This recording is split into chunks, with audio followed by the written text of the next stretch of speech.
วัสดีทุกคน ผู้เจ้ามื้อนี้รู้สึกง่วงอยากนอนไวตอนนี้ทุกคนผมง่วงว่ะมื้ออื่นเกิดไรอยู่อย่างก็ต้องแฟมิลี่อย่าวางแชนแนล ฝากติดตามช่อง YouTube กับ TikTok เด้อทุกคน Family Channel แฟมิลี่ อันสามารถคอมเมนต์ได้เด้อแล้วมี แสดงความคิดเห็นได้ ทุกคนบ่เคยอ่านคอมเมนต์มาทางTikTok กับอัน YouTube เลยบ่มีไผคอมเมนต์ กดติดตามแล้วก็กดคอมเมนต์ได้เด้อ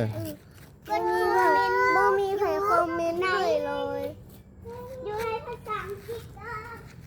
อยู่ในภาษาอังกฤษซ้ำมาในลูกใครก็ได้ TikTok ก็เป็นภาษาอังกฤษ ไปอยากนอนแล้ว ฝากกดติดตามแม่ น้องมาอยากนอนแล้วพอสิมื้อนอนก่อน บายทุกท่าน น้องมา นั่นเบิ่งว่า รถเด้อ เราเป็นคนอังกฤษและเราว่าภาษาลาวเราได้ ว่า เราพูดเราถามรัวซื้อยังรัวซื้อกิตินารัวกิตินาวะรัวสวย โอเคไปสันเมื่อไปลูกอยากนอนละ